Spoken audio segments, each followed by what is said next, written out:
stick around. It's almost time for David West, Stars and Stories of the Cas Walker Show. Congratulations to the graduating class of 2020.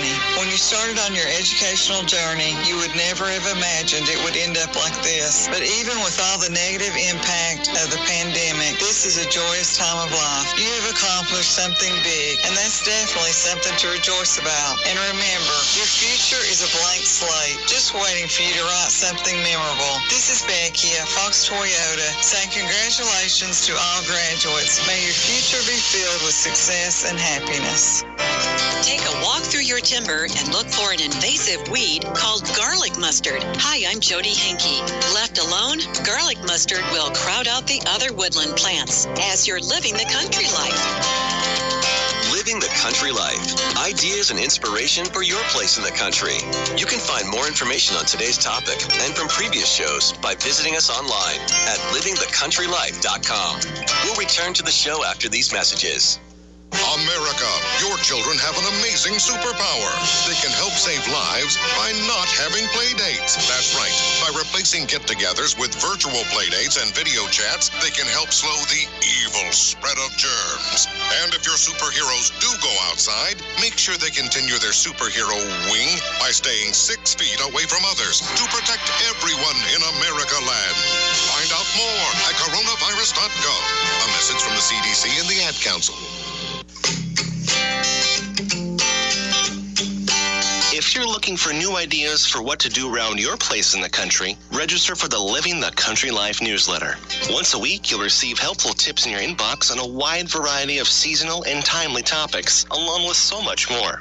Living the Country Life is for all those people who love to live in the country. Sign up for your free newsletter today by visiting livingthecountrylife.com.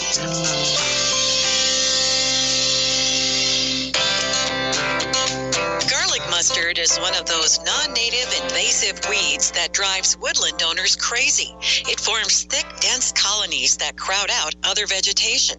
During its first year of growth, garlic mustard is rather innocuous, blending in with the other green plants on the woodland floor. The second year, the stalks shoot up and produce small white flowers. If you crush the leaves, they actually smell like garlic. Kathy Smith is the Forestry Program Director for Ohio State University Extension. She says the best time to control this nasty plant is during its first year. It stays green 365 days out of the year. I mean, you could dig down through snow cover and it would still be green existing underneath that snowpack. Actually, I was in my own woods over the weekend and I could see some patches of it, and if I'd had a backpack sprayer, I could have sprayed it or pulled it. It's always good if you're going to pull it when the soil is moist because it comes out a lot easier. If you don't notice the garlic mustard until you see it blooming in its second year, Smith says you need to either spray or pull it out before it goes to seed. And when this plant goes to seed, it just becomes a dry, brown, tall-standing weed. It looks like a dead weed in July or so. You need to pull it. You need to get it out of there. You need to,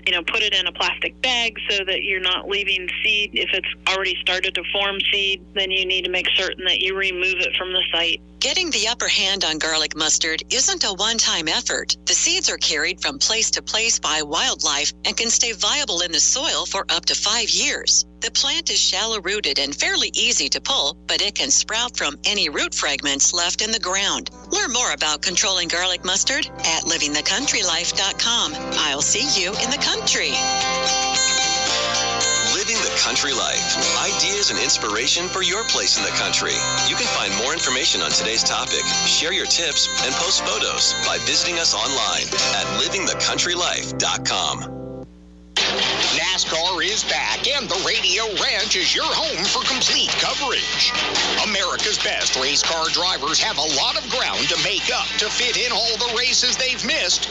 But no matter when, no matter where they race, we'll have all the action from the Gander Outdoors Truck and Xfinity Series on Wish and WQLA, with Cup Series action on Wish, WQLA, and on 96.7 Merle.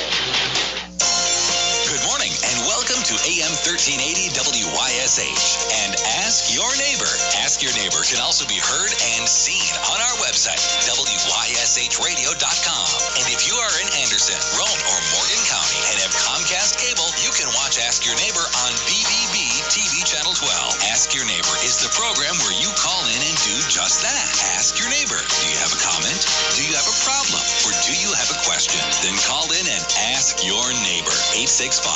865-457-1380 or toll free at 877-711-4005. And for those of you that might be listening or watching on the internet, you can email from our website, WYSHradio.com. Just click on the Contact Us button and email your questions. Now sit back and listen as listeners throughout East Tennessee and the entire world answer your questions on Ask Your Neighbor on BBB TV 12 and AM 1380 WYSH.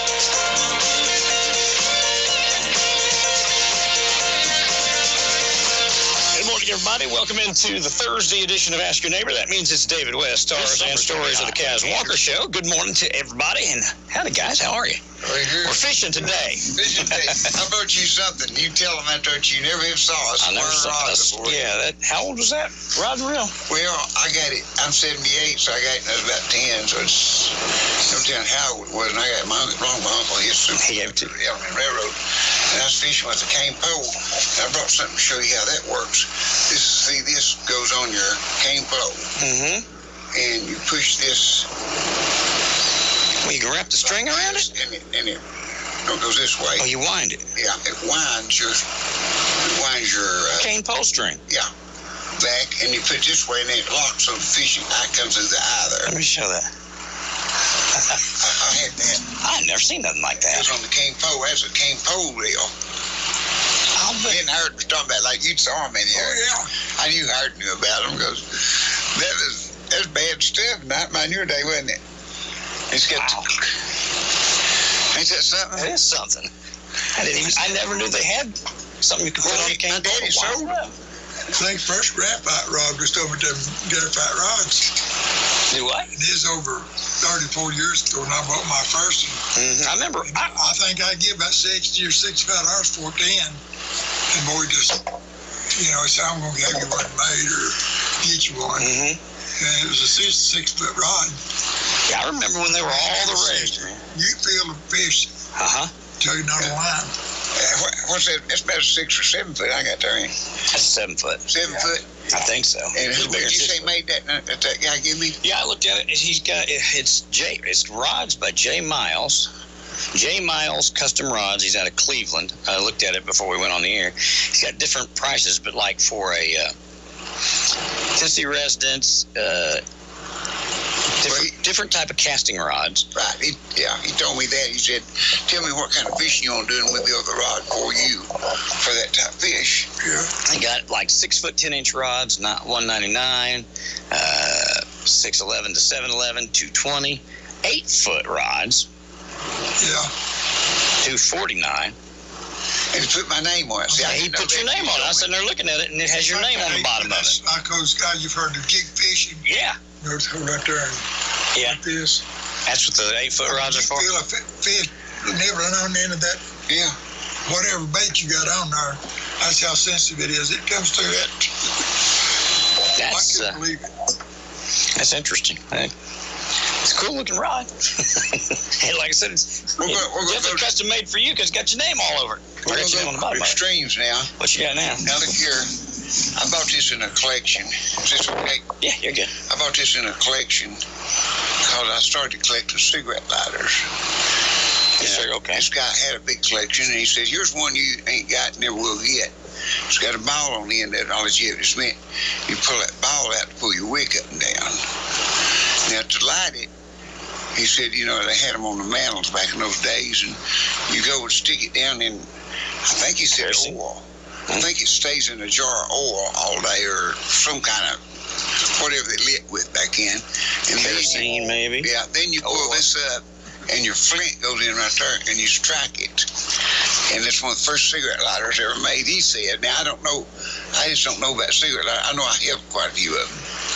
Well, that's the oddest thing. So this would suck up whatever it was. It sits in the oil all day. Yeah. And you want lights, you pull out your wick up and then strike your striker. Strike your striker. That's pretty cool. How do you spark the flint? How do you? It's got a little hole down the bottom. You just take your finger and rub that wheel. Oh. Yeah, there you go. Got it. Okay.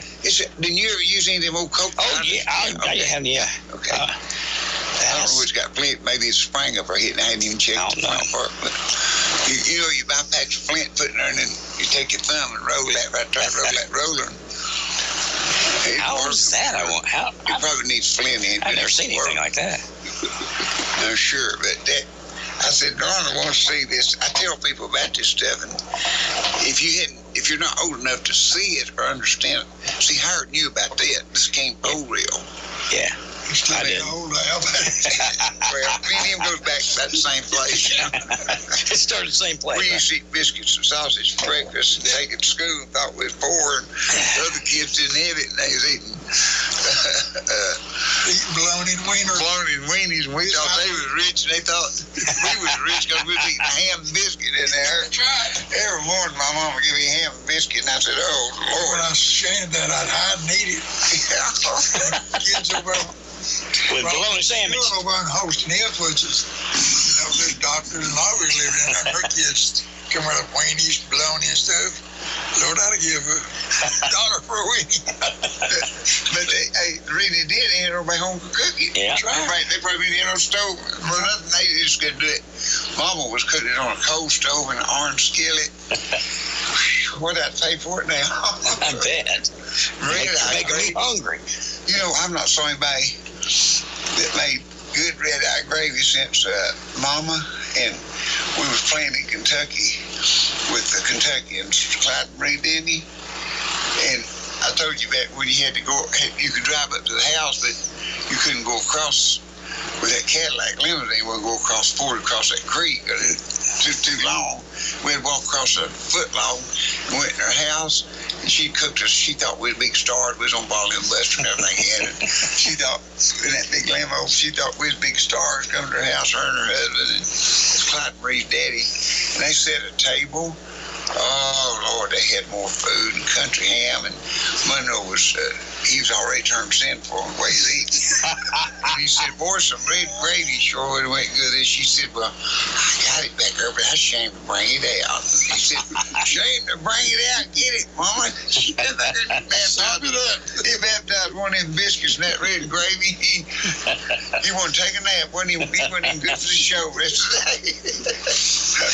but now people thought, they thought that, I thought them kids eating cornflakes for breakfast, and I said, I want cornflakes. I'm tired of biscuits and gravy and sausage and tenderloin and all that stuff. I eat grilled chicken.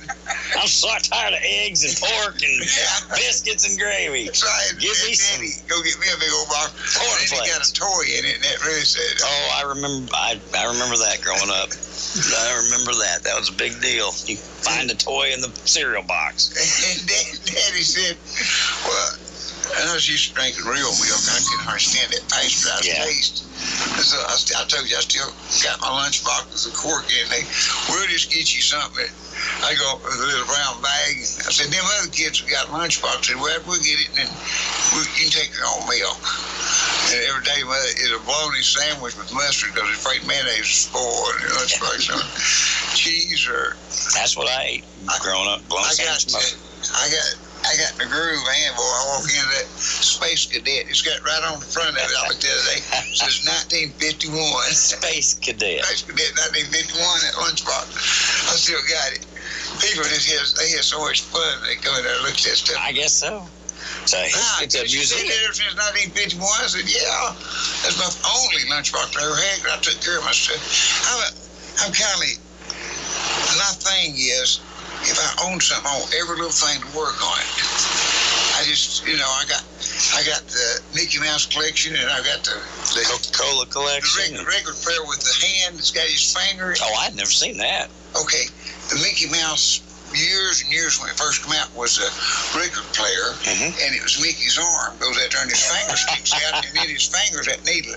If you ever come over and bring kids, I'll show them all that stuff. Okay. And that little hand goes over there, and Mickey's arm goes over, comes off Mickey, and it goes over, and it goes down on that record, and it plays just real good. Creed Daniels, he brings people from court out there to see that. Hey, show him Mickey Mouse, show him Mickey. And I got penny scales.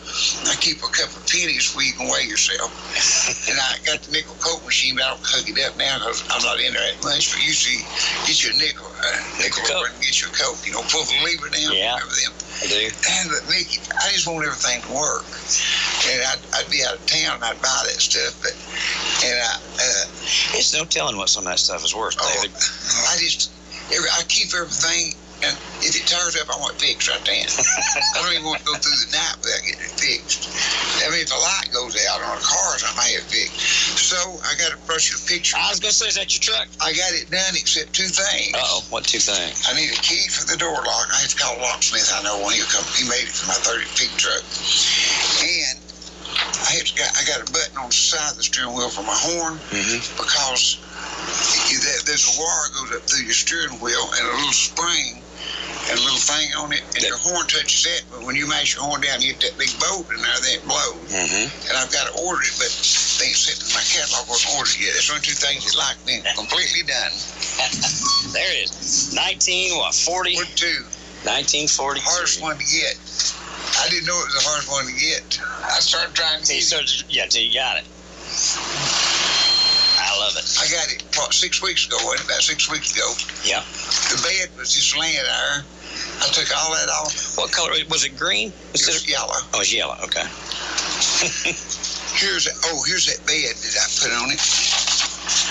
And hey, guess what it done? That's that good stain I've been telling people on the radio. Yeah. It took a pint, less than a quart of Varsol and a teacup of roofing cement. I had it done in 30 minutes, wiped it off, and you could sit down on it. Hey, and I just now demonstrated to Howard. I took a bottle of water and poured on it, and it beaded like it's on a piece of glass in there. Oh, yeah. And to do that 10 years from that's the best thing. Did you drive it up here today? I drive it up here, but it's going. I mean, I've been driving it. Yeah. It's sturdy. Inside, every little thing, the dash light works, all the panel lights works, glove box and everything's intact, brand new gas tank, all the lights, the windshield wiper, parking light, tail light, brake light. That's hard to find. The guy done the mechanic work. I said, now hard to find a new car that everything works on, you know? I took a Ford over to the guy that builds the show cars one time, and I said, let me tell you what all it needs. He said, no, I know you. It'll work when it comes out here. And I said, okay. He did. Wayne Moore that built my first A model. I bought his A model. He built it for himself, and I bought it. That's my first one. And it's 44 that I bought it from Jonathan up off shoulder. It's a nice car, but there's so many things that didn't work. The horn. And I wanted the radio, it didn't have it. I had them buy me a new baby ready to put the arrow through the roof, you know how it goes. And I said, you know what? I said, I got a list. He said, you don't need it. I'm going to go through it. Clock, every hand, every gauge. He said, you come in and test it when you come back and get it. I did, and it all worked. That's good. So, but I got down Sunday. Them chrome rims was hard to get. Those are pretty. And I had two of them, but in heavy hose, I had 16s and 15s. And so I went in. Beauty rings. Is that what they're called? Beauty rings? They fit up over the wheel? Yeah, it goes inside. Yeah. The hubcap. You know, they got the little hubcap. And I went in to get something. I forgot what was I went to get now. But I looked and I said, could not. Oh, it's the striping, to get the pin striping. And because we had it painted Friday, or Doug Sawyer painted Friday. Sam, that's Barney, his brother. And I said, look, there is a set of them brand new. I was going to go to, there's a place called Pro Parts that's got a lot of that stuff. But they got a bunch of it. Yep. I've seen them online. But they had them, and I got that. I didn't think I'd be that lucky on them, but they was not American ones, I could tell. I don't think they had virus on them, but they come from China. And I had to work on them 15 minutes on each one of them to get them going. Americans, you hit them, bam, they just jump Fit right in, yeah. You know, it's sight. Yeah, we do stuff. And the thing I invented, they came out yesterday. They wanted to do a documentary movie on it, and I was so busy, and this guy stayed 4 hours to talk to me about all of it. And I got showing him things that we had done. Yeah. And the invention, you know, Fred Longmire was one that put the money up on topsy-turvy. Mm-hmm. He made a lot of money. Well, I invented how you could set them out the 1st of March. Yeah, the thing in the ground. Very first day of March, it takes 3 months to have good ripe tomatoes. So Yep. you got March, April, May. First day of June, here's one of my tomatoes. Yeah, that's huge. And then look at my hand and look at that tomato. Lord. I mean, that's a big tomato. That's probably a 2-pounder.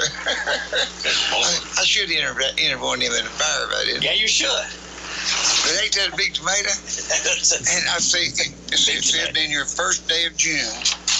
You had tomatoes. Now, if you can get a tomato for the first day of July, you're doing good. And I'll probably have them this year. I didn't put them out late, but last week, you know, when last week was cold. froze so bad. I mean, it frosted. There's ice on my cars, and mine bloomed.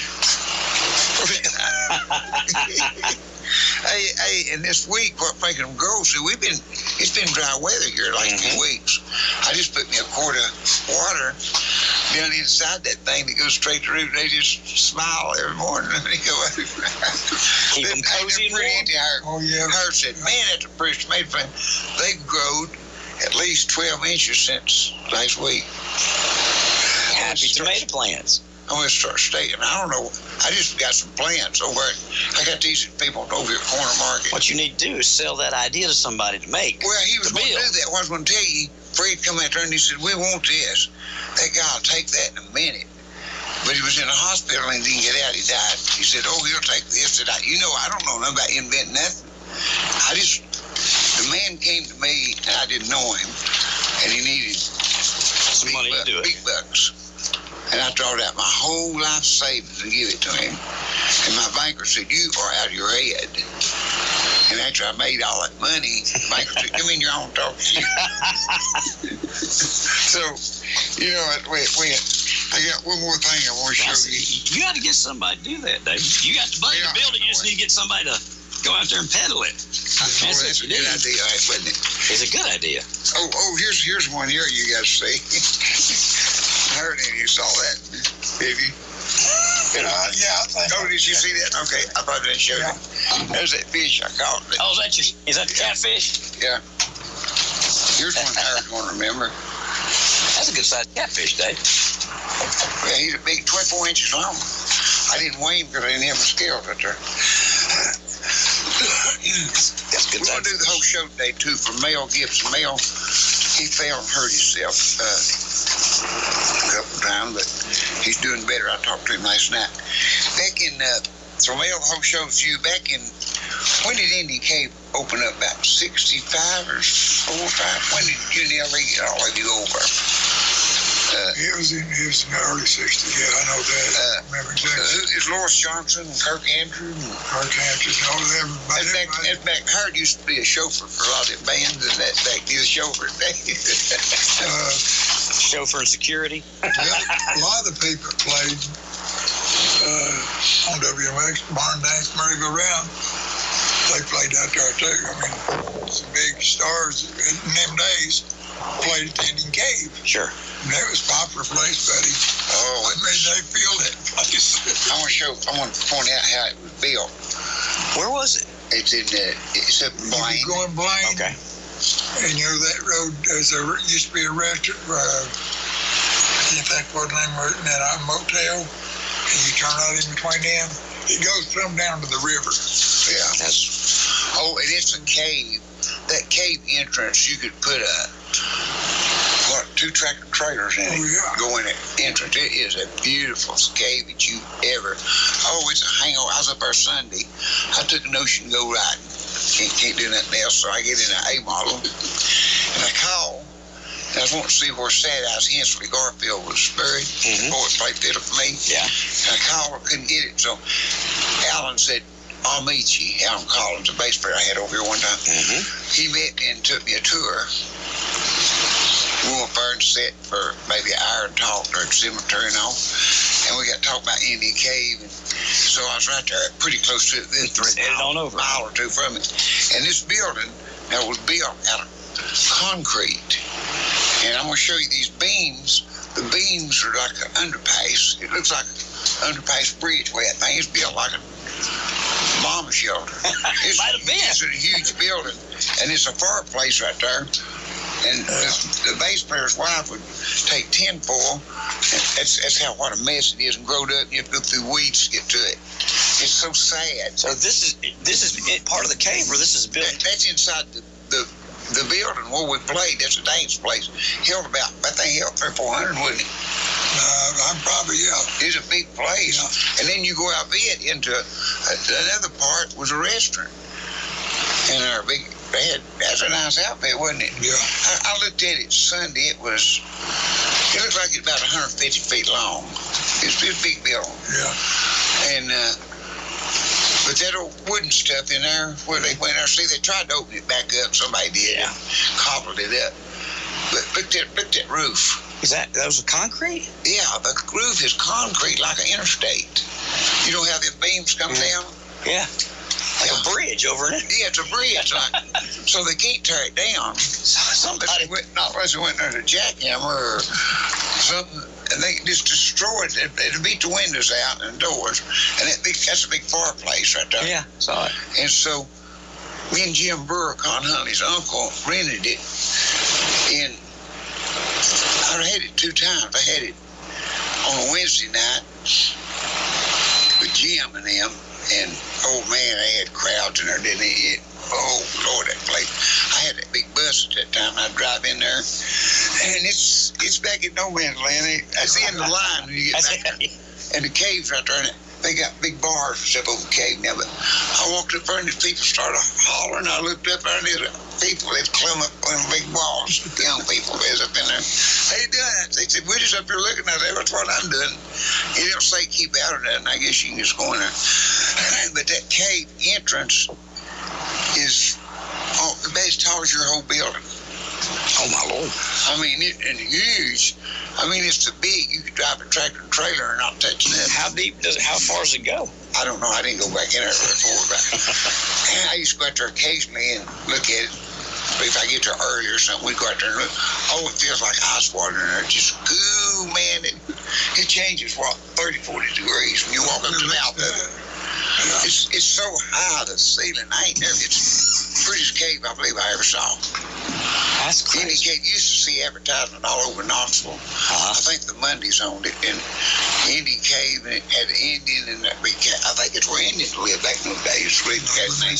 That's what I heard. So they've got it all gated off now? Huh? They got it gated off now. You can't get it. Well, no, you don't go through the entrance. But yeah. The wall is like 30 feet high, the sides, and if you can climb them rock, you can get up in there. They got big bars. They've done pretty bar work. I guess it looks like they welded the doors up. Mm-hmm. They probably were charging this new bunch. But it was... Who built it originally? Who built that building, Dave? You don't know? I don't know. I think it was some of Alvin's cousins run that building. That's who I rented from. George was his name. I can't think of his last name, but I was wondering what possessed him to make a ceiling out of concrete. I mean, a bomb shelter maybe. I don't know. It could have been. It's back there. It's back there right close to the cave. It's like 100 foot from the cave. You come out the cave and Lord, you could drive a tractor and trailer right now. But you could drive a car on that. You could drive a car on the roof. You can drive anything you want to. But it's huge. It's a big place. And me and Jim Burr, Conway's uncle, we had to have a dressing room. Everything had to be right at the gym. You had to dress right back in. You had to have, we wore patent leather shoes, black shined, nice trousers, sport coat, and tie.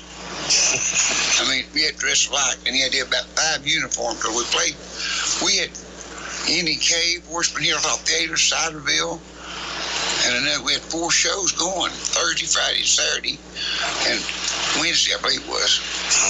And then we'd practice. Jim made you practice. That's always against my rules. And he was my partner. See, I didn't even see or talk back then, and I had to and he didn't say what I wanted to say, so I said, I got to learn to do this. Yeah, I remember this guy coming out once, cider barn, asked David. Of course, we was busy. They won't talk to him. Nobody.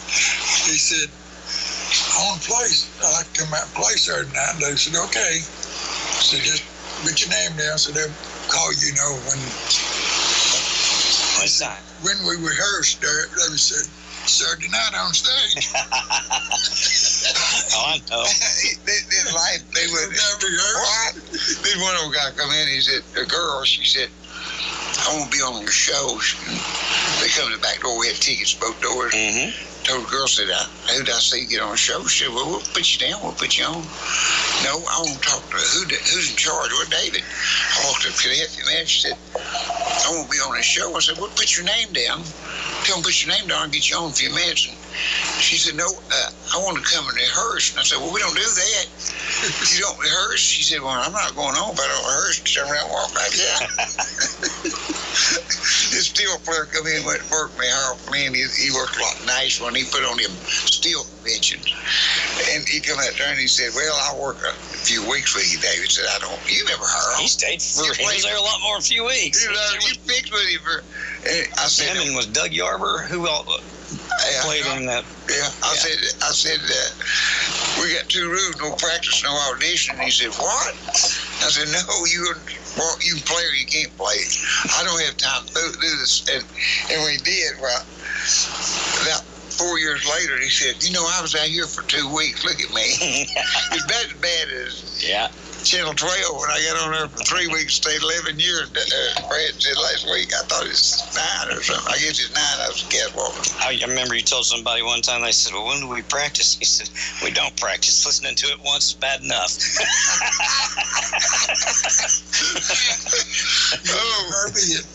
We had some doozies on there, didn't we? We used to play for Larry and Larry Stewart. Yeah, Stewart. Boy, we had a real musician. And that girl was really good. He talked. He had a little music store. Mm-hmm.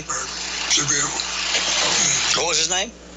Herbie. Herbie Wallace. Yeah, he's one of the best in Nashville. Yeah, he was won a bunch of American contests. He's one of the best that ever been. What's that girl's name? That was. She went with Bill Anderson. Stays in for years. Donna Hammock. Yeah. Don Hammond. You remember Donna? Daddy worked over Bridge. Oh, she was a steel player in Nashville. Oh, yeah. She played with Bill Anderson. He come to her mother's funeral. When his mother passed, him and the band come in. Oh, wow. Yeah. Oh, he thought the world hurt. Yeah. She was a sweet person. Her daddy played steel, too. And Stoney taught him. He was one of Stoney's students. And, man, we had a lot of people from Nashville. Oh, yeah. After they got through playing or quit the road. Look at Ray Fox, who all he worked with. Oh, gosh. He worked everybody. Ray Price, Mel Tillis for a long time. Yeah, no, we had a lot. We had a lot of stories. We've said it before, I'll say it again. It's just, if you stop and really look at who all. Who's that group that come in there one night? Montgomery Gentry. Gentry. I forgot who they were. Yeah, and I made them pay. They come walking in, and I don't remember who was at the door, but they looked so out of place because they were real young, had on big old hats and long black leathered coats. So you noticed them. I'm playing the drums, and they just walked in. Come on in. Everybody seemed okay with it. A while later, I called. I don't know who it was taking tickets, but I motioned them up there, and I said, get their money. Well, they said they'd come in. I don't care what they said.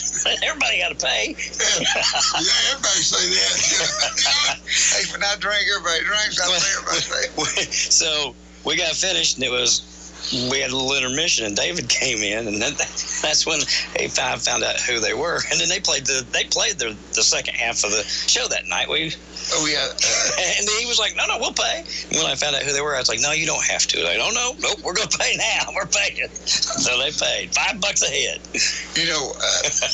Darryl Pewitt, Joe Stampley's guitar player, Darryl, he's one of the greatest. He started with me, him and his 2 sisters. Of course, they all made it big. We went to Myrtle Beach and got in a big show, and she married the little girl, Brenda Pewitt, married a real hot guitar picker that played. I went in one of his shows somewhere, maybe Myrtle Beach or somewhere. And this little girl, well, she wasn't a girl, and she grew up. She grabbed me and hugged me and said, "Oh, I'm so glad to see you." And she said, "Well, you don't even know who I am." And I said, "Well, who are you?" She said, Brenda Pewitt. I started you when I was 12 or something. I said, 40 years, 30 years ago. Lord help, 20 years ago. I said, honey, it's about 20 years ago. I said, 20 years ago, man, I forgot a lot. She said, well, I guess you have. Of course, they had saw me on TV. See, I never had got out. Sure. I saw it, stayed in the spotlight. And she'd been out of town. I didn't know it, but I was up there picking, and somebody walked up and said, Daryl's back there in the audience. And I said, Daryl Pewitt's back there in the audience? She said, yeah. I said, let me go see him. And I heard see it right there in the middle. It was full, sold out. And I said, Daryl. He said, how you doing? I said, we was all Joe Stamplier. He's with Joe or he's with one of them, Bart Angel. Or Joe. He's with some of them, yeah. And he's got off a week. They come home, and he said, I just wanted to come and sit down where I started. I just want to sit here and reminisce all this in my head. And I said, come up here and play. He said, no, I ain't going to play now. He said, I bought a ticket. I want to sit here and think about how I started out. He said, that's what I come here for. I said, okay, Daryl. Then the next time I saw him, I was playing. And me and Zane Daniel and Luke was doing a little thing with Con Huntley. Con wanted us to come play bluegrass, Rocky Top and stuff. And the stage was so little, you just slid in front of the band. I mean, the little stage is a big place. It's crowded or it's sold out. And so Zane goes in and Luke goes in and then I go in and we just slid in front of the band. It's so dark and you couldn't see nothing. Hardly had one in big club. And I cut loose picking Rocky Top. And I heard some hornpipe licks, and I looked over Luke, and I said, who's playing guitar back there? Luke was playing rhythm for me and Zane. He said, Daryl Pewitt. And I said, that's Daryl behind me. He said, Daryl Pewitt. And he was playing banjo licks because it was me, I got through, and I said, what was that? And he said, I got that from you. He played doodle-doodle-doo, come and rolled up the I said, somebody playing some of my licks. Barrel roll. And Daryl, he said, guess where I got that at?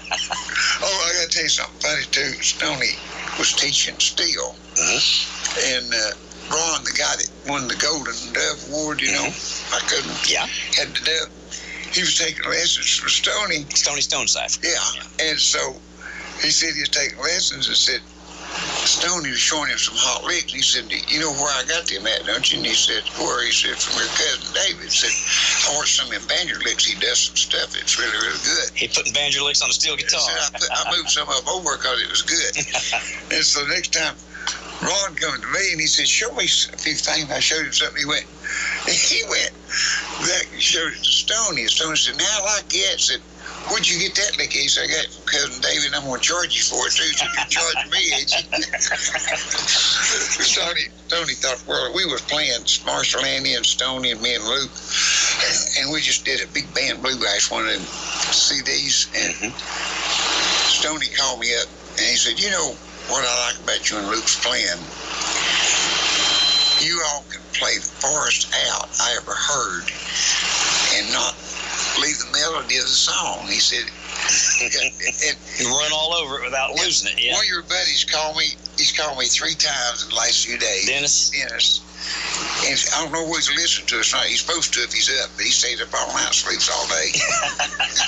I told him if he heard us to call in and we'd talk to him. Say happy. He might be listening. If you are, Dennis, we'll talk about you. And he was talking about, he said, I live with you every day. He talked 2 hours the other night, just telling me stuff. He said, you taught me so much. And he said, you were so busy. I told him to talk to you that you had to climb on your back. Hang on. And hang on. And he said, he told this story. He said, one thing that you taught me that I didn't know is, see, so many products, they make it by the bulk. And then it's like my cousin was talking about Standard Knitting Mill. They made T-shirts and things over there. He said, we'll make 10,000 T-shirts. Maybe 2,000 of them goes to Penny's and 2,000 to Sears. And he said, we just change labels. We just sew Sears labels. And he said, there's all the same T-shirt. Sure. You had Penny's T-shirt and Sears T-shirt and whoever else. Said we made them for different people. Dennis said, I'll never forget when you put him in business and guitars. He had a big store. He did have a big store. Yeah, it's a nice size store. It's big enough, way 100 times bigger than I started with. But he said, you was running up and down inside that truck unloading Christmas trees. It's Christmas. He said, you was so busy, you just talked this flying. Go do that. We're going there and get them. Go ahead and load them up. Tell Faye what it is. You know what it is. You can do it all the time. Just get what you need. Just make a list of it and give it to Faye so she can take it off books. And she just keep books on all this stuff. You know what it is? I said, you're just trying to get rid of me. And I said, well, David, can I have more gourds than them West Stars? They both was my names, West Star and Gourd. I invented them, And he said, you finally walked in the store, and I said, can I have more gourds? And he said, yeah, you have anything you want. I said, you just walked over to a spoon and jerked off about 50 gourd stickers and 50 West Stars. Here, I said, just make them however you want them. And one out sells other, peel it off, put the other on. And said, I was sitting there holding 2 hands full of stickers, and I said, he said, well, you go back and get one out of the pile and get a bunch of it. They ain't got no names on them. Said, we put stickers on them. He said, don't you know that's the way it works? Said, that probably 20 guitars got that same different stickers on them. Said, we just buy them bulk from overseas, We'd buy maybe 200 or 300 of them at a time. And he said, I remember standing there holding them stickers looking. You mean I've been selling gourds? It's the same as West Star? He said, you taught me so many things. Talk about that label. I went down this big battery store back then, and I was needing a marine battery. And of course, I've been dealing with years. The company I worked for, a truck company, they did too. So I told him, I said, I need a marine battery. I was some high cranking amps for my boat. I said, all right. He said, well, Brent got a battery and throw one sticker up and put another on. I said, that's a marine battery. I said, what's the difference? $10 more. So that's why people would be surprised if they really pulled the curtain back and looked at a lot of stuff. I found that out one time in cases. I was buying a guitar case of hard shells, and I noticed it was either Gibson or Martin. I forget which one it was. I think it was Gibson. And them cases, they looked the same, one I was getting, and it had gold paint where they just sprayed over it, a stencil on it. It was nice, like your T-shirt. Sure. And I asked the guy at Gibson, I said, how come, what's the difference in these two guitars? And he said, $20. His cases, he said, $20. And I said, well, what makes this $20 worth $20 more than that? And he said, that name right there on it, $20. He said, so that's the way it goes. That's the way it works. It really works that way. It does. But you see so much of Dennis kept talking. He said, they feel like in your studio, they all know you. Said because he talks about you so much. I talk about you. You said you ought to hear the way he thinks, that he can think of how to do stuff real quick. Just do it. But what it wasn't that I learned, that I knew how to do stuff. I heard people, ever since I've been on earth that I can remember, I just always was fascinated with old people's stories. And I just sit when I was a little boy and just listen to them. And I was 13 years old when Mr. Afton showed me how to do this stain business. Still doing it today on your truck? Yeah, it's something to see how it works. You can't believe it. You make it any color. You make it light, super light, dark. Roof and tar. Roof and cement. Now, you take your teacup of roof and cement and put it in a little gallon bucket. That's what a gallon bucket's good work off of. You ain't gonna use that much. You do it for the side of the house, a gallon bucket. And then you pour about a quart, or maybe a quart and a half, maybe 2 quarts, if you're gonna do a lot. Mm-hmm. I mean, that truck bed only done a quart in the whole truck bed. Sure. I hope less than a quart, but I'm really exaggerating. It's only a quart. But you pour it in there, and if you let it sit for about 20, 30 minutes before it works better, about 20, 30 minutes before you start doing it, or at least 15. Mm-hmm. And then you stir it real good. And to get your color, get your board out there and test it. 2 or 3 places on the board. And to get the strength, now if it's too dark, as Sanford said about his soup, I can handle it, put in more water. So I just put in more Varsaw. You just stir it real good again. But every time you stir it, you're going to make it just a little bit stouter. What is it you're mixing it with? Rufus cement. And? Varsaw or any kind of paint thinner. Okay. I don't like the white mineral spirits. It will work with that, but it don't do as good as clear. Okay. I don't like mineral spirits unless I get the clear kind, not the white kind. Mineral spirits is real good too. And you get you a big hand towel. Yeah. Put it on and wipe it off. And I don't need a hand towel to do 100 trucks. Because the more you get on the towel, it blends it better.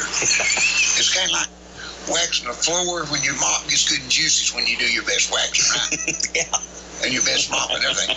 But the more you get on that towel, the better it is. If you're going to use a towel next day, don't throw it away just to keep using it for every truck. Because it's better. It just blends it right in.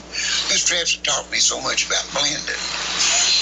And so you just take it and wipe it, and then you jump up and walk on what I just wiped. It's just like, I mean, it dries that quick. You won't stick to your shoes. You won't stick to your shoes. And wood blowers will run from it. The bees go. They won't touch it.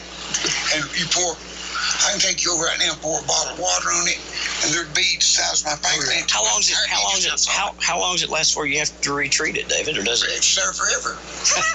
Okay. It's there for as long as, Lord, look at my house. That's true. Look at my porch floor. The only reason I ever give it the second coat, it got dirty.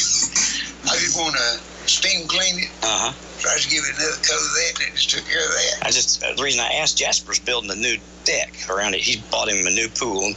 Yeah, you come over and I'll give you. I was going to say, he was talking to me, and he said the guy that was helping him was going to get it all treated and done. And then I said, so what kind of maintenance? He said, there's not no maintenance hardly at all. I just have to retreat it every year. I was going to say, treat it with that and never have to treat it again. Never treat, and the bad part, when you get that stuff, you get storage, starts scaling up, and then you look bad. Yeah. I mean, it's got some kind of... So roofing cement and paint thinner. Just walk in there and let me show you how to do it, and you won't never, ever. It's like leaving a Cadillac going back to a Volkswagen. I'm telling you the truth. Now, if I tell you something, I know that. It's 100%. I know that. Yeah. And if I say I don't know, but I'll show you how to do it, and it's too good to be true. I know that. But I was 13-year-old, and we peeled a bunch of old slabs out of the sawmill to build the first little cider place with that barrel. That barrel went on slabs. Mm-hmm. And you know, them old pine slabs, they done got worms in them before you start taking the things off. Yeah. And they eat them up. And he had 2 sawhorses. He said, "Now we got to treat these slabs so the worms and stuff won't swoop. They won't never rot." And he stirred that up. You know, he had some humor. He was Mr. Travis did, but he was a great artist. He knows how to mix paint and everything. And he gave me that. He said, "Now here, I'm going to show you how to do it. Brush it on there." And he said, "Take the towel, wipe it off, and then y'all go ahead and nail it up." You know, he wanted to build it right there. Just as quick as we stain it. Stain it and build it. Build it right there. And it's possible if you didn't get all of it dried off, you might get a little bit on your hand, but it will hurt you. And if you sat down on my truck bed within 30 minutes with white paint, you could have, where I missed a little spot with my towel. You know, I just give it lips and promises. But you can walk with it on your shoe and you don't get on you. But I'm not saying you can wipe a Kleenex on it and not get a little spot on it. But it dries. It dries quick. I had a guy put it on my porch, and I was decorating right behind him. He said, "Don't that hurt?" I said, "Well, look at it." Couldn't even tell it been there. But anyhow, I did those slabs on his sawhorse. We nailed them up, and I'll never forget. I That's the first few weeks out of work for me. He said, son, don't you ever go buy no stain. I want to show you how to make the best stain that's ever been invented. I don't know what, I guess he invented it. I don't know, he probably did, because he was the inventor.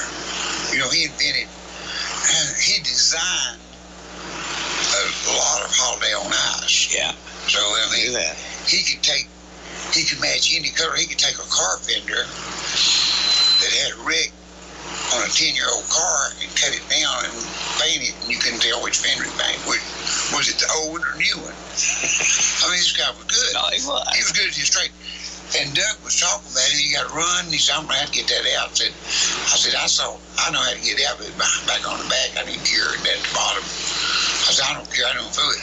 I said, he used to take a bed sheet, cut him a strip as big as the run, and give it another coat, and you take it, pull it down, and it's he said, you know, I saw people could do something like that. I said, I've heard about it. I can't do it. I said, I saw a guy do it, and I've done it. I might not been as smooth as he was, you know. He just used a bed sheet. Like I play Misty, but I'm as good as somebody else. I still play. That's great. That's interesting. Again, you think about that, stuff like that, just going back to what Jasper's saying. He'll spend, who knows how much money you have to spend doing it every year. I used to have to do my own. I ain't trying to down nobody's product. No. But just, I've used this stuff you bought. Well, I have to. Oh, that's sad. Stores and stuff.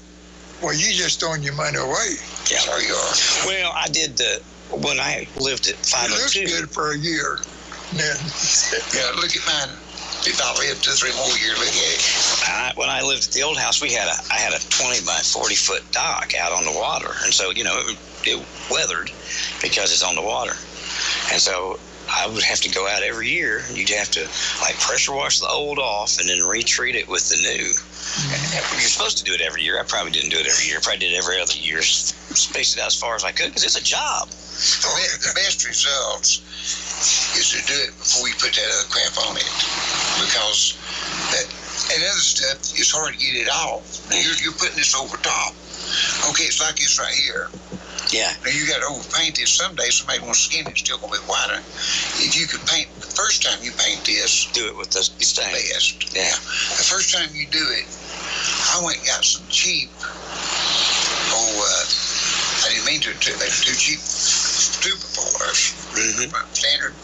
And Doug said, when I get that offer, I'm going to change them Tupperwares. I said, no, I'll take care of them. I'll treat them better than the ones you're going to get. And you won't know the difference. And he don't know. He said, I never thought of my head. And listen, my bed, my whole stain of my bed and my timbers underneath probably cost me, well, if you take a pint, a big pint of, say a pint of bar saw out can, and a teacup of roofing cement, maybe $2 to do those things. Stain the whole truck bed for $2. $2. How long did it take you to do it?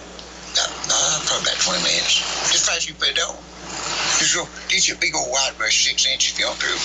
However big your pan is, you just make one swipe. Wham! Then comes that towel. Wham! How do you make it darker or lighter? Put more on it? Yeah, well, put more roofing cement to make it darker. Yeah. Okay. Or less bar saw, either one, just. Yeah. Oh, yeah. But test it on your piece of wood. I want you to go over and watch me do it. I'm curious now. And the second I wipe it off, I want you to be drinking a bottle of water. Pour it on it. When the clock says tick, after I wipe it off, I want you to pour water on it. And you've heard of running water off a duck's back. Yep. That's heard. Water off a duck's back. I'll do. But, see, there's something I learned at an early age, and one of them would have cost me a lot if the guy hadn't liked me. One of them would have cost me $2,000. I give the boy $20. He's never bet on another man's tricks. Now, if he's willing to bet you $2,000 on his tricks, you're in trouble. Okay. It's just like you turn this radio station on. If you say, if you saw another just like this, you said, I'd go in there and turn that on and start this doing it right now. Yeah. I mean, you can hand me any old band in the country. I may not play as good as somebody, but I can play you Misty. If that thing's halfway in tune, I can play you Misty. I'll raise it up, make it And I'll What play was a little faster so you won't catch it. What was the trick that almost cost you $2,000?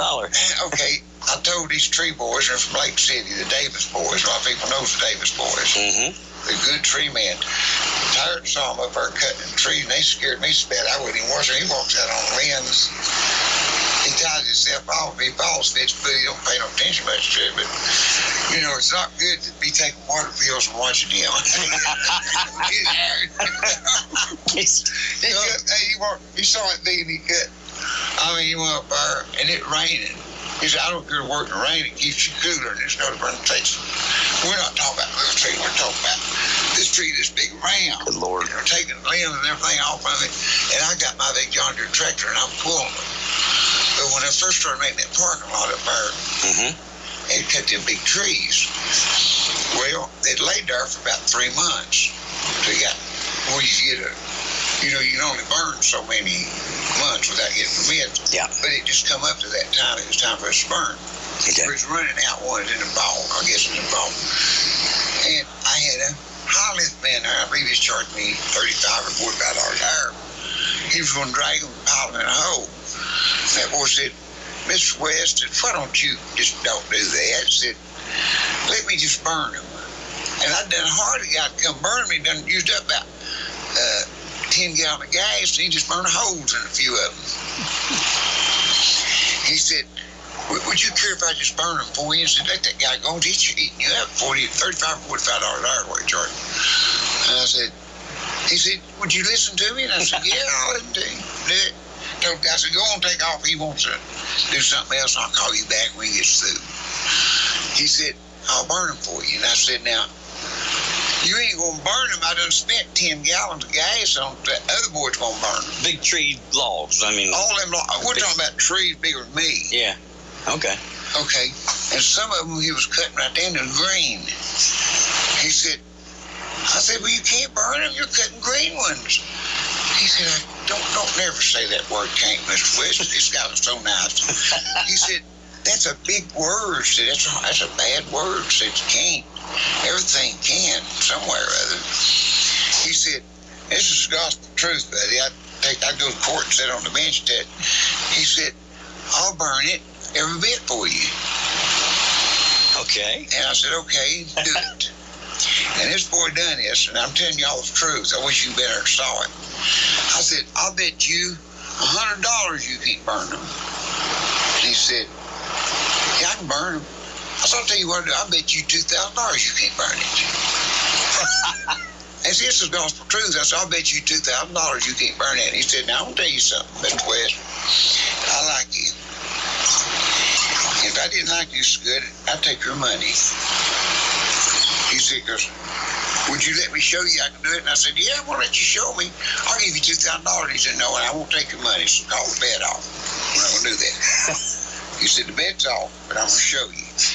Now, to make the joke even worse, he walks over to a styrofoam coffee cup, a little 7-ounce cup, and took his chainsaw oil out. And poured it full and put some twigs down about like this here. Laid them twigs all in the ground, the size of a gallon jug, and poured that on the ground and lit it. And it sat there and burnt like a little candle. And he was working, he threw some more twigs on it. Directly, I looked over, it's the size of a 5-gallon bucket. And it burned. Just a little pile of twigs burning. Green. He took the green ones. I'm telling you the truth, boy, I saw that. And directly he threw some dead ones on too, where they'd been, you know, well, they wasn't dead, but they'd been cut 2 or 3 months. Okay. He piled some of them on and directly. I was dragging brush, some other stuff, or doing something there. I wasn't dragging, we was going to burn that. I was running up down the store to heal, and I come back and he had a pile about the size of a Volkswagen. And it was burning. It wasn't no 10 feet an hour, but it was all burning. And he just kept on. He burnt all day long, and he said, now I'm going to bank it up tonight, and it'll be burnt out pretty well in the morning. And he piled it up like a tractor off a tractor and trailer. Big pile of wood. I mean, a big pile, and it didn't blaze, and it didn't get out. It burnt all night. I went there the next morning, it's all but the edges was burned. And he got me in there the next morning. He fired his fire back up, banked it, and he burned it all. It took him about 3 or 4 days to cut all that timber out there. He burned every bit of it. And he just knew how to, I guess, keep chucking it in. And I said, you want me to give you your money? And he said, no, I wouldn't feel right if I took your money. And I said, well, I'm going to do this for you. I reached in my pocket and I said, here's your $20 you need on me at least. He said, no, I don't want to take it. I said, no, you're going to take this $20. He saved me $2,000. I really bet with him. And he saved me $35 or $45, whichever one. An hour. With the holiday, it didn't come back. And he burned it all, and he had such a pile. And by Saturday, he worked about, I guess, 3 or 4 days. He was in there close to that car lot on that bank. He had such a pile of it. It took it 2 days to burn, but it burned. And somebody, I guess, called the fire department, told him something was on fire, and they ran over and you won't just put it out? And I said, no, I don't want that put out. They burning it. They fixing to throw the hose to it. They thought the bank caught on fire. I guess he just got it burning hot enough to stay burning. Just keep feeding it. That green stuff. He just kept feeding. That old juice will come out there and just boil out. He just knows how to stack it or something. I don't know. I can't do it, okay? I have a hard time starting a campfire. Hey, Ron's gonna laugh on this now. This is funny, you know. I thought it was magic. So I was going to burn some one day, and I went and got me a cup, just like, you know, a cup of chainsaw oil, piled me a little pile, and it burned up and went out, but I just give up. I tried it the exact way he did it. It just didn't work. Now, I'm going to tell you something. You can watch this. My mama was a great cook. Of course, Howard knows that. Of course, she used the best of stuff to cook with. But anyhow, I've had people to make the very same dish, and her give the recipe, and I'm sure Mother didn't tell them to leave nothing out, but she was a Christian lady. Sure. Anyway. And it wouldn't taste the same. Now, here's just a living example. He never liked green beans. He never eat no green beans, and he wouldn't eat no green beans. And my mama cooked green beans, and he eat them. I thought, well, what's he going to eat them? Or she, I guess, put them on his plate. And he said, boy, them sure was green beans. I ain't never saw him eat none since or before. Is that right? That's right. I didn't eat my mother's green beans. You wouldn't eat nobody's green beans. And he said, my mama's green beans was good. It could have been one or two things. She might have had good green beans. It might have been I was working him to death. He's going to eat anything to try to eat him. Whatever they put in front of you. I didn't think of that. I said, it might be he's going to eat anything to try to eat him. That's shrimp and so forth. I bet you hired to tell him of all his life. He ain't never saw one like he had when he worked for me. Have you heard? No. He ain't never saw so many different things that he went through. People wouldn't believe what we've done. They could lie. I mean, I swear it. I know better. You wouldn't not believe it yourself, would you? No. Hadn't been there, you wouldn't I believe it. would do it over. Hey, he's sure we ain't gonna do it over, but we can't. That's right. Me and him was like bulldog that day. Just stack furniture off 2 step ladders. We're not talking Making about furniture using 2-step ladders. We're talking about marble top, the heavy stuff. You got on one ladder, knock on another. Then carry it up a ladder. Get up and stack it 3 high.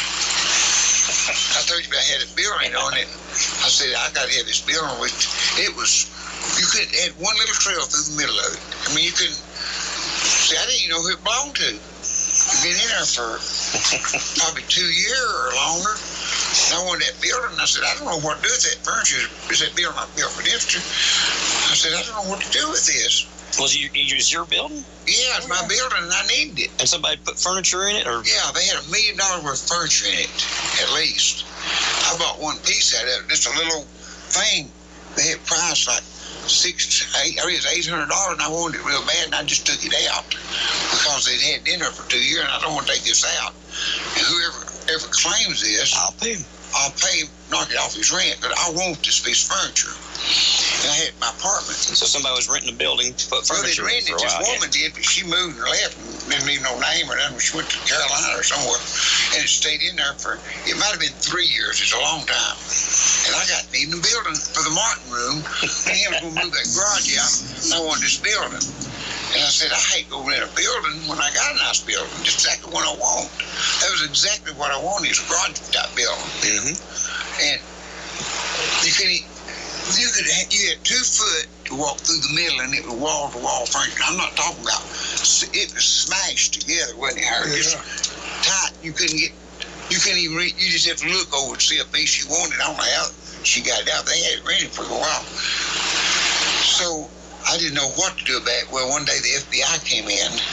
He came in that store, and they're the way they dress and stuff, and they don't tell you much, you know, but I can smell them pretty well. I said, who's this guy? What's he want? He said, do you own a building with some furniture in it? And I said, I do. He said, can I go with you to look at it? And I said, you can. I went up there and he said, this belongs to a guy, I believe he said Texas or somewhere way out west. And he said, he had a lady running, they rented from you, right? And I said, yeah. He said, this lady running. And she rented an apartment from me too. But she just up and moved. Just left. On Sunday, gone, throw the keys out in the parking lot. I didn't know nothing about her, where she left or what.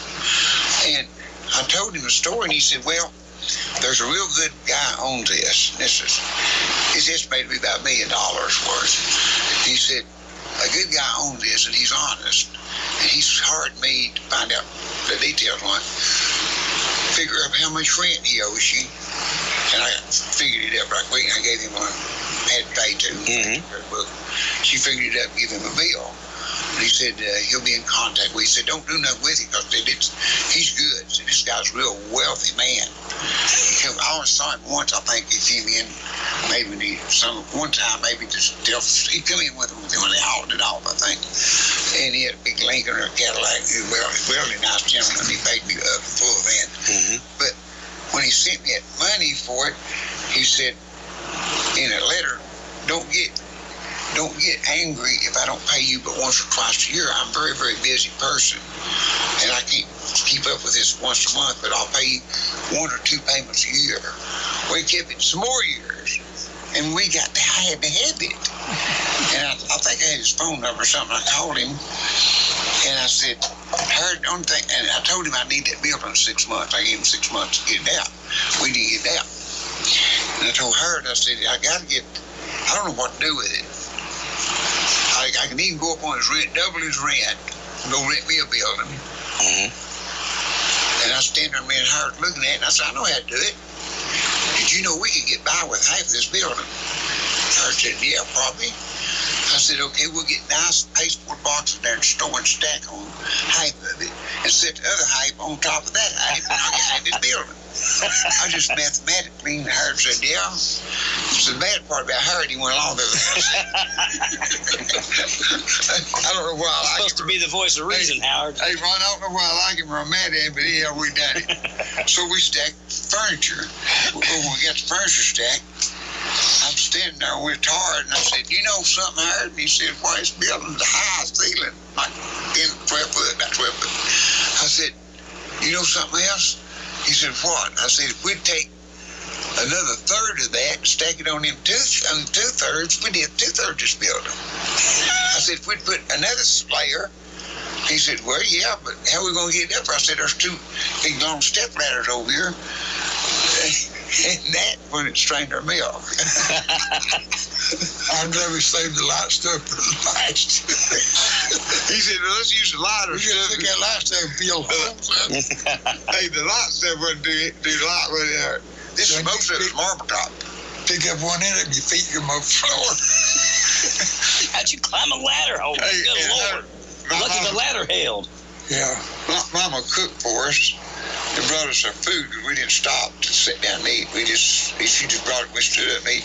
And at the time that I had killed a beef, this guy up here toward Andersonville, I killed a beef. I didn't put her one. I had her 2 big, nice new deep freezers, because she fed a lot of people. My mother did. She cooked for everybody. Come down the pipe. She just loved to cook. She loved to do for people.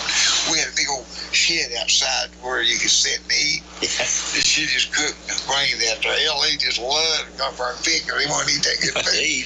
But anyhow, here she comes with hamburgers, them big old fat hamburgers, meat on that big wrapped in tin foil. her said, boy, this sure is good. I ain't never eaten hamburger. It's good. Well, what it was, the man come up there to me where I was at, and he said, Mr. West, how do you want this beef cut up? Do you want more steaks and this? And I said, go to ask my mother. Just ask her what she wants. This is for her, and she cooked. And she told that guy, because I just done one. We had T-bones and everything. I won. I was going to kill 2 beefs. Because she fed so many people. And she said, you know what, second one, I think we'll just use it in hamburger. He ground the whole thing. Filet mignons and everything. It was hamburger. Yeah, and her was sitting there eating a filet mignon in a hamburger. Filet mignon hamburger. He said, boy, these sure are good hamburgers. I said, it ought to be. It's probably filet mignon. That's great. Oh, we was talking about coming over here, a funny thing. And you'd love, did you ever meet my daddy? No, I didn't. Did you meet him? Oh, he had a good sense of humor, and people loved to be around him. And any time, if I hadn't saw L.E. for a year or 6 months, I was playing for Butchers and I was gone all the time. The first thing L.E. would say when I see him, he'd say, how's your daddy doing? Because he just loved saying, Daddy. Well, L.E. would, I told you, we come in off the road sometime, Mama would get up and cook a breakfast in the middle of the night. But he would pick, and they'd be there and stay 2 or 3 days. And Mama had this, I built this big shed out there, like we had up on the mountain later when I come. But we had this shed, we had picnic tables on it, we'd sit there and eat, and Daddy had him a swing out there, because, he had a stroke and stuff, but he's still getting around. And Mother, oh, Lord, she'd cook. Oh, she had it all the trimmings. He's sitting over there, swinging him alone, and Daddy's sitting there, and Daddy said, who is that? I said, where's L.E.? I know L.E. Who's that black kid? That's when Lowe's first trip. And I said, that's Flo Jean Dillon. She's got a hit song out today all over again right now. She had #1 song out. I said, she's a star. She got out. He said, what's she doing with him? His wife. And I said, no, she's his girl singer. Then he sat there a little bit, and he said, wait a minute, you think I need a girl singer? I said, I don't know, you better ask Mama. That tickled L.E. He talked about that for long. He said, is your daddy got him a girl singer yet? I said, you better ask Mama stand over there, I guess. And then, see, Daddy would go out with me on Hall Monuments and stuff. And Mama would say, oh, he's rotten. And he gets out there and stays all that day, and he comes in and I can't handle him. Said David gets him in all sorts of trouble. Keep him wound up. Oh, I had him going on. I had him sport rotten. He was out there. We had a load of monuments. We was up in Tazewell, and I ran out of gas. I was running out of gas. And I tell you about it? No. I pulled in a gas station, and I didn't hit nothing. I know $100 bills. About 3 o'clock, and then switch shifts. 3 to 11 was coming in, and back in you could get a tank of gas for $10, even in that truck, for $10 or $12. So I pumped it, and because Daddy always carried money, and I went in there and I said, put down $100 bill, and the girl said, well, we just changed shifts. I can't change no $100 bill. And I said, well, I done pumped the gas. She said, well, I don't know what you're going to do. I said, well, maybe pull over here to the side, and I'll just wait till you take it. I said, let me go out there and tell Daddy. My daddy will give it to me. He's got money. And I said, Daddy, I need $10 or 12, what it was. And he said, I ain't got it. And I said, oh, shoot. I said, where's your bill for? And he said, I ain't got that either. And I said, you don't have your bill for and you ain't got no money? He said, no, Garnet took it. That's my mama. She was German. He said, Garnet took it for all that. She's afraid I'd lose it and lose my Medicare card and stuff. I said, he said, I got a little money. And he mentioned his shirt pocket. He had $3 or $4. So she said, you don't need no money. You're going to David. He'll take care of you. He said, here you have his $3. I said, you ain't got the $3? He said, no. So I said, nah, Dad ain't going to get it. I said, just take him back in there. And you ain't got no bill for it. I said, I ain't got, that's all I got. She stuck this in the shirt. I said, what are you going to need money for? You're going to David. He'll take care of you. Well, we had sat there, I guess, an hour. Waiting on people to come. Yeah, because it's a small place. It's like a store, William Quickie Mart. Mm-hmm. We sat there 30 minutes to an hour. So that girl to come in, somebody could change a $100 bill to pay for it. So I got home. I still got this locked up in the safe. I come home and I went and gave him a brand new billfold. I put him $100 in it. And I said, now, I told Mama, I said, now you can keep his billfold with all his paperwork, important stuff. Medicare card. Now this one he carries in his pocket. I said, now you got money in this because he's running around with me, and he has to. Sometimes I don't have change, and I put him like 1, 5, 10, 20, like that. And I put it in. Of course, he didn't have to spend it down for nothing. I bought everything they had. I bought the girls and everything. But he carried it. Well, he'd come to that store, and I'd give him $10 or $20. I'd say, "You've been helping today. I'm gonna give you $20." He'd sit back and watch people, and he'd say, "That's awful little pay for a day's work." And I'll get how much money he had in that billfold. It's still in it. I got it locked up in my safe. All that, and he had quite a bit when he died. It just accumulated. He accumulated his money, and it's all in there. I cherish it because I get to him. Oh, Lord. Mama said, "David has spoiled that man rotten." I said, he's got him spoiled. But he'd put it in there, and I'd say, because he liked to, he talked bigger than whatever I did. And I say, "All right, keep on aggravating me. I'm going to knock you down with a $50 bill." And he said, "I'll knock you back down with a $100 bill." He said, I did the 50 because he did the 100. Oh, I had him going. But he would tell stories. He'd entertain kids. My daddy always, all of it. The kids, the whole community would come sit with him on his porch. And then when he moved out in the swing out there, and he'd keep you laughing. He'd say, and we had goats. I told you had goats in the picture. And we'd trade on goats. And I started trading on when I got older, and he didn't have them because he couldn't get around too good. And he'd say, "I bet you it'll," they'd say, "How much you want for that goat, boy?" And he'd say, it'd be a young goat. Had him growed up. And he'd say, $25 or something. They'd say, "Well, that old goat's old, ain't it?" "No, just 6 months old."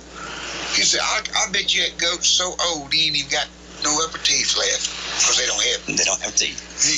That boy would feel around and say, "Well, I know he ain't old because he's doing crazy stuff." And I remember this old boy come down through there and he said, come here a minute, boy." The old boy walked up there and he said, "I need you to do a job for me." That boy said, "What do you want me to do, Mr. West?" He said, "How much would you charge me to take this wheelbarrow here and go over in Clinton and run away right down through Main Street?" Couldn't you see something like that going on? Run away right down through Main Street. And the boy said, "You really?" He said, "How much?" He'd get you to do mischievous things, something to make people laugh. And we had a dog. And he'd want me to show Ellie and him a dog to show him Walter. So Bill Clinton was president then. And I had this dog. Ron won't put him in the movies. And Ellie's sitting there and a whole bunch of musicians around. And he'd say, "Do the dog." And I'd say, "Okay, just a minute, Ellie, I got to stop here. We're going to have to hold up, man, because my dog has to have a ride." And I'd grab a wheelbarrow. And I'd say, "Come here, Walter." And he went by points. See, I taught him as a pup. Jumped up in that wheelbarrow. Always sit there and I'd ride him over the yard and he'd come back and see him down there. "Get down now." If I did my finger like he'd do well. I had him a seatbelt on the back of my tractor and he'd jump up and ride with me everywhere. He rode my truck. He'd get down and they'd say, "Boy, that's amazing." And I said, "No, I thought, man, come here a minute. Where, Walter?" Boy, he'd just get an empty chair upside down. So get up in that chair and sit down. You get up and sit there and I released him. Well, we had him operated on so he couldn't make babies, So Faye helped spoil him too. And Faye, "Come here, boy, come on. Roll over." He had them big bandages on his stomach. "Roll over. Let me rub where it's hurting." And she'd pet him. And so I saw he was laid down when you told him to.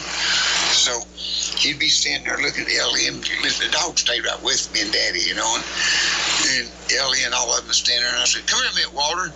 He'd walk by and say, "Would you rather be Bill Clinton or a dead dog?" And I'd point, and he'd just all over because he was going to get dead. He just started his legs up. Then people would die laughing at that dog. I said, I just look at him, "Would you rather be Bill Clinton or a dead dog?" And the old dog fall over. They say, "You don't like Bill Clinton?" I could have said Howard or you. It wouldn't make any difference. Because he went He's just getting his belly rubbed. Ron Bledsoe, he was in the movies at that time. That's when he was making movies. And he said, "I may use that dog on the movies. That's a smart dog." But I don't know whether he did that for everybody else or not. I'd bring him over to the co-op, and he'd ride with me in a truck, and I'd bring him to the co-op, and I'd say, "Come on, Walter." And I take him up the steps. I said, let's stay in the back of the truck, take it back. And here come a woman up. She pulled up. Oh, what a pretty dog. And she was trying to coax him down. You know, he saw me and he's looking at me. He won't be nice to her. He wouldn't get off. I'll tell you another thing. He was snapped. He was battling so bad. I was over at Enco where they had that rebar steel. I was getting those steel. And because it's hot up in the cab, and I'd get him out, make him go up and sit in the back of the dump truck. And then I back up to the dock, and he could get up in the dump truck and stay in the bed. I said, don't. If I done like it, no, can't get out. He'd stay. I mean, he'd stay right there, buddy. And he's whining. I said, he's about to use the bathroom. I said, come on, get down here. And I said, now, don't get on nobody's tires now. I said, use my tires. And this old guy's loading. He said, no, get that car over yonder. I don't like that guy. I said, get that water back over here. We had so much fun out of that dog. He lived to be about 15, I guess. He was a horse and a dog. That's fantastic. Oh, we've had such fun. We better get out of here. Got time to wrap up. We're going racing here at top of the hour, 12 noon, so got to get ready for that. So we'll have to skip WBIR News. Let's get out of here and take all these pictures. Those are good pictures. I'm glad your truck's good. Yeah. Why don't you bring it over? I'll have to come see it. We got a lot of things to show off today. Yeah, you did. We didn't even show you the new rod, did we? No, it's always got my name on it. Can't see much of it. Well, I didn't even know my name was on it. It's down on the bottom. This guy just came in, and I told you about a Martin, and he said, I want to do something for you. He said, I want to teach you something. I said, well, what is it you do? And he said, I make custom rods for rich people. And I said, okay. He said, I custom build them. He said, now, I don't price them all the same. He said, according to how I build it, what I charge for it. He said, they're high dollar. And I said, well, one day here comes this big, long spoon, and I'll tell you that's about, we've taken it apart. However long that section is. I opened it up, and there's that rod. It's about, I guess, 2 months later, I got that. Yes. I ain't never put it around. Hundreds of dollars. Yeah. But I didn't know my name was on it. Ron, you looked at it, it got the name on it. I ain't saw him since, but they've been so many things that came through Soderville where people made, used to it was a main drag. And like I told you about what was it? It wasn't Tupperware. What was that thing, that stuff that guy made it?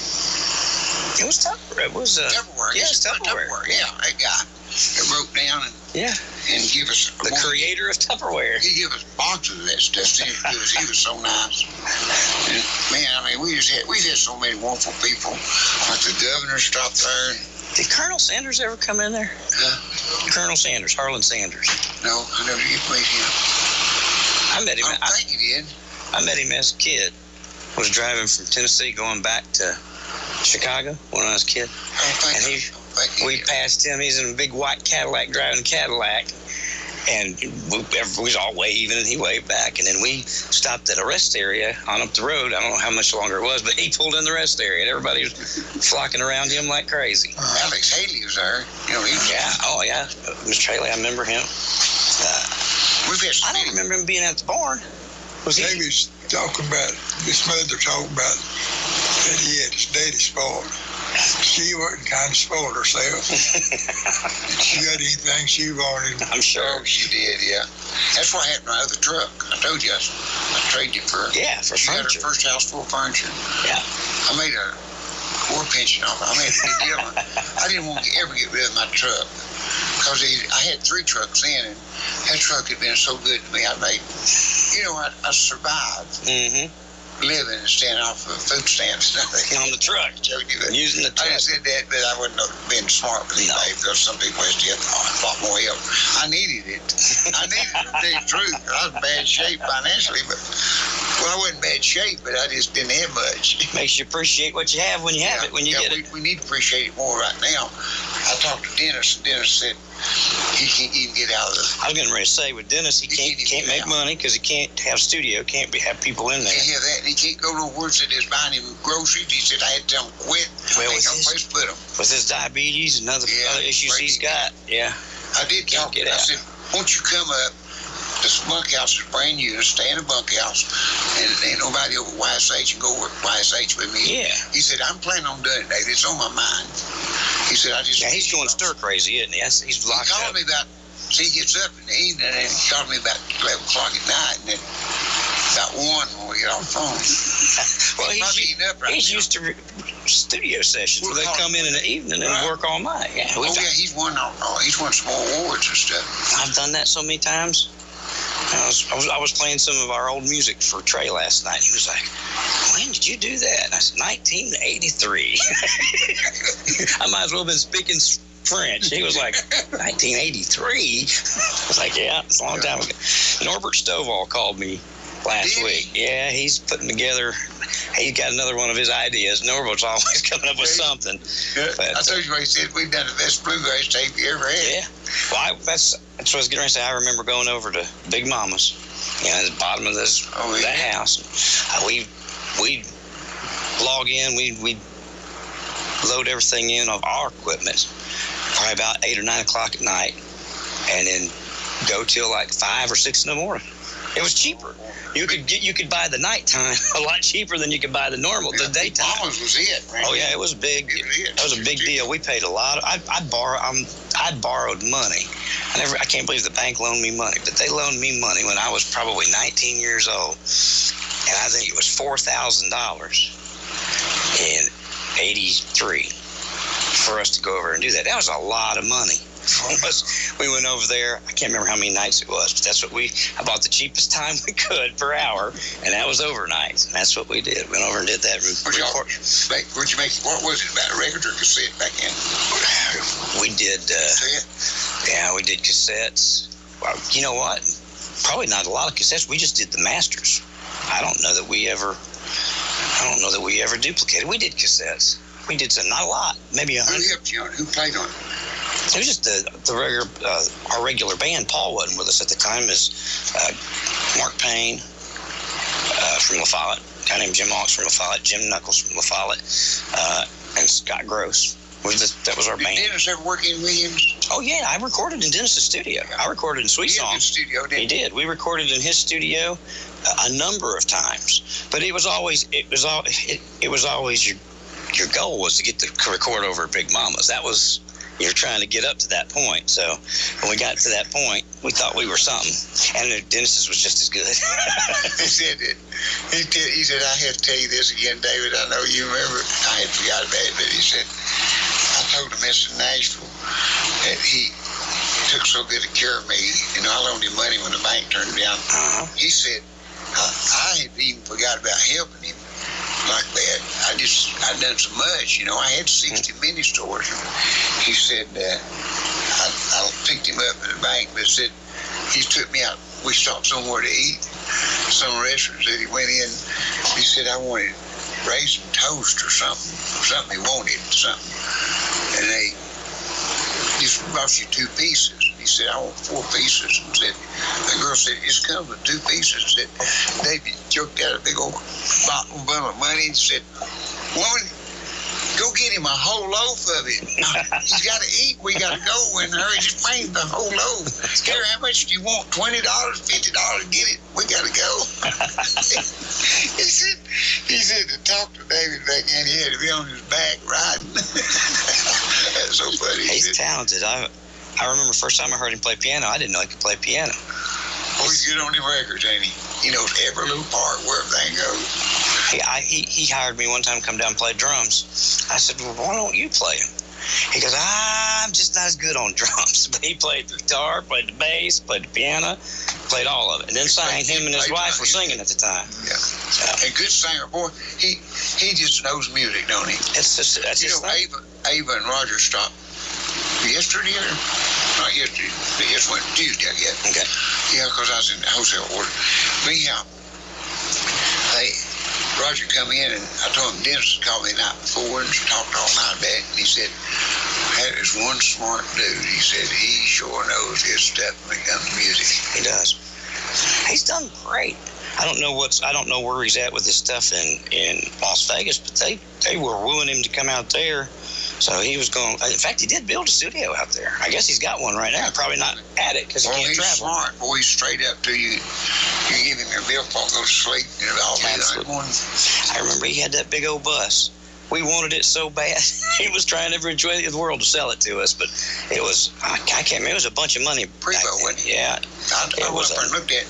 If I had been doing a few more shows, I would have bought it. It was about $100,000 then. And he's like, oh, y'all can find a way. I wanted it. I can't find a way. You kidding? You know that girl that went to Nashville that's so good? She's a nurse practitioner, and she went to medical. Okay. You know, of course, she's really making bucks now, I'd say. Is that the Rhyme? Was that? Yeah, Rhymes. Because they had, gosh, what was it?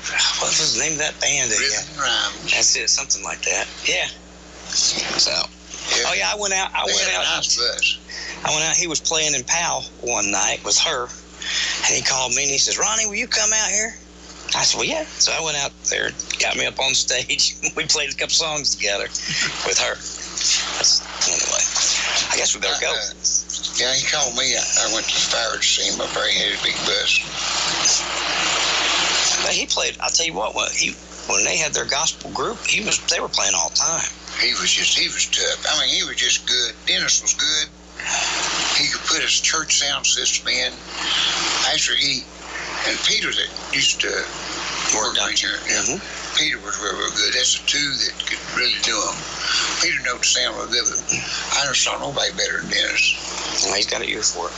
Just different folks cut from different cloths, you know? Yeah. He's just a musical man. That's all there to it. Such a sweet kid. He was just always so humble and good and appreciated so much he did. And he told me, he said, I looked at you like you did Mr. Walker. He said, it's just, every time I was around you, I just learned how to do something. And I said, well, I appreciate that. I didn't know he was watching me. I didn't have time to even watch myself. I was sleeping 4 hours a night. I heard him about to kill me. Boy, he could put them sound systems in. He got up in the church way up on the mountain, and his rattlesnake, or copperheads were one, rattlesnakes up in the ceiling. One of them started, every boy run out. He said he jumped out of it. He come out there. He was telling me that. He said, boy, we've been into it today. He said, we're up in this feeling in the mountain. But the PA in there said, that boy's up there running water, and he had rattlesnakes up there. He heard him rattling. I can't get him back up there until we're going to be a few days later on this. I believe I'd have foregone that one, too. He comes in, we'll get him to tell some of them stories. Oh, yeah. Boy, he said, I won't say the word, but he said he was up. They were singing gospel and said the spirit was real good. I mean, they was really going good. Said that preacher just had to get his nickel's worth in. He said, every time, David, you get a good gospel group, you get up singing spiritual. Said, you get doing good. Said, the preacher wants you know, everybody know he's still the preacher, the big rooster. And said, we were just going to, just as we quit a song, he jumped, oh, give my big hand, give my big hand. I said, boy, ain't they good? Said, this is good music. So while they're getting another song ready, said, we're ready. While they're getting another song ready, said, I'm going to say a good word. Said, we're so happy to have these people. Does anybody want to testify? I said, this little lady got that. I want to testify, preacher. And he said, go ahead, Sister Sarah. She said, you know, I ain't felt worth a SH. She said the big word all day. I ain't worth a SH all day. And said, that preacher said, well, let's everybody pray for Sister Sarah. I'm going to turn it back over to them. He said, well, she got him off right now. She shut him down pretty quick, huh? It's a little country church, you know. That's hilarious. I can see that. We see all funny things that happen, you know, like that.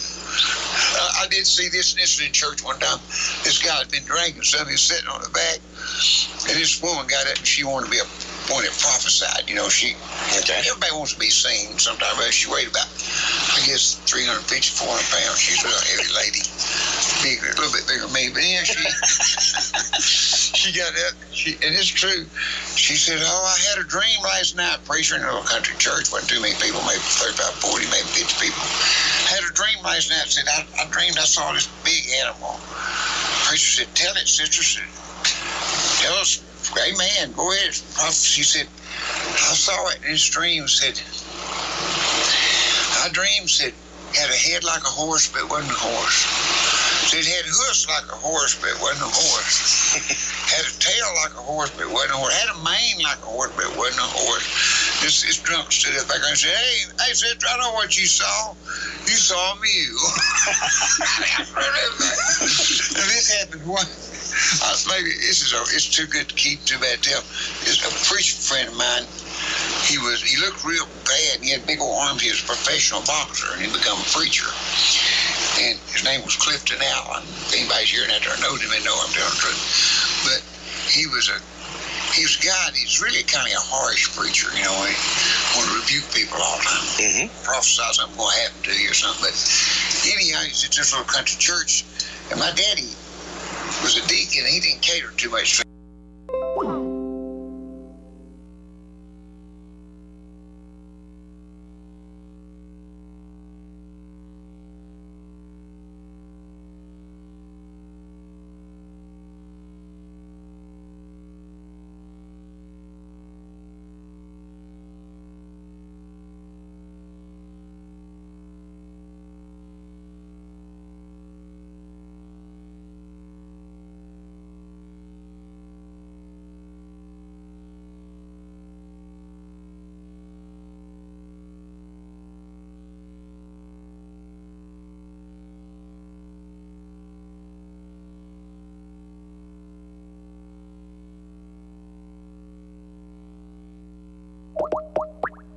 He looked at him and he made this big face, you know, and he's scary. He's a scary little kid.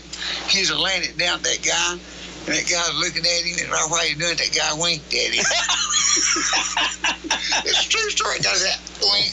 He stood straight up and he said, "My God, who could preach to something like this?" He just walked back up to it. Hey, I got to tell you one more and then we're close. I was about probably 8 or 10 year old. And it's this holiness church, and they have different beliefs to some people, you know. I mean, they believe differently. Everybody's entitled to their own belief. God died for everybody. But he got up there and he was the pastor. He was my favorite pastor in the whole world. Brother Woodrow, I showed him a picture. He went and baptized me. And he was going to preach the holiness doctrine. And this guy had just come in on Sunday morning. We had them rails where the kids sat. Some of them men sat in the amen corner back in them old days, and the ladies sit out front. And I was in the amen corner, Daddy, but I was on the kid rail. And potbelly stove out there in the middle, and we got still my picture that church built 47. This is probably about 50. 50, I was about 7 or 8 year old probably. And this guy come in, he said, we got a visitor. He said, I'm a preacher. He said, well, just get up there and preach. We'll just turn it over to you. Well, he got up and preached stuff that wasn't what the holiness believed in. And so he sat down, and my preacher got up and said, I want to tell you the way it really came. He went to the penitentiary. He weighed 425. He looked like a Mongo. And he started preaching. Well, that guy stood up and he said, now, I don't believe none of that. He said, now, you sit down and shut up. I sit here quietly and listen to you preach. Now, you're going to sit there and listen to me. He said, I don't have to listen to you preach. And he started to leave. Well, his nephew was half as big as him. He said, get him. His name was Gob. They called him Gob because he was big, Gob Whaley. Gob walked over and grabbed him. He said, sit him down there, and he set him on that rail where I was sitting, right beside him. Only he was facing that way and I was facing this way. He said, set him down there. And Gob set him down. Made him listen. And he stood in front of him and preached. Gob just put his arm around him. Gob, he was a small guy. Gob picked him up. Poor fella sat there, and Gob laid it down. Woodrow laid it down to Gob. He preached to him, and he comes to his senses. And my daddy sat there going, Daddy said, he whispered, this ain't something. But he preached, because my dad was deacon. He didn't go for a lot of that crap stuff, stuff went on. So he preached about 5 or 6 minutes, I guess, and he said, turn him loose. Ain't no use talking to him. And this guy went to the front door and he wiped his feet off. You remember that? That's your feet, yeah. He stood there and said, that's off your feet. Hallelujah, let me get out here and wipe his feet off, and out the door he went. I can tell you dueling preachers. I can tell you, like dueling banjos. I can tell you stuff. I can tell you stuff all day long on in church and stuff. I don't like that. Stuff like it. It just. Anyhow, we'll save it for next time, okay? Just get out of here. That's good enough. We're going to, like I said, in about 10 minutes, we're going to go racing in Darlington as long as the weather cooperates. We'll be back next week. I know we ain't got I want to tell you about the show dates. But they canceled the Luther Festival, they canceled the Tomato Festival, and I got a call from Bear Stephen the night before last. Anyway, no fire, I don't think. Yeah, they're concerned about what they can and can't do. There's good news. The folks at Brushy Mountain State Penitentiary called. They're reopened, and they're going to resume their concert series. Their first show in their summer concert series is going to be June 27th. It's Aaron Lewis, a great singer, and then they're going to have Sawyer Brown, and then I want to say Whitey Morgan, but I can't remember who the last, Whiskey Myers. So they're going to get 3, I think, of the 5 concerts that they had planned in. So that's good. So, that's good. Well, they got good food down there. They got good food. I've never taken the tour. Me and Beth want to take the boys. No, I want to take the boys and go down there and take the tour. I want to go down there and go through it. Take the tour. If you want a baked potato, you'll never get a better one. It just feel like it was. I reckon. Oh, a big old baked potato. Meat and everything. Let's go eat. Let's go eat. All right, guys, that's it. We'll call it a day.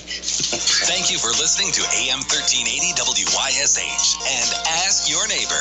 Make sure you tune in at 10 a.m. each day, Monday through Friday, right here on AM 1380 WYSH and BBB TV 12. Or listen live online at WYSHradio.com. And remember, if you have a question, comment, or problem, call in tomorrow and ask your neighbor.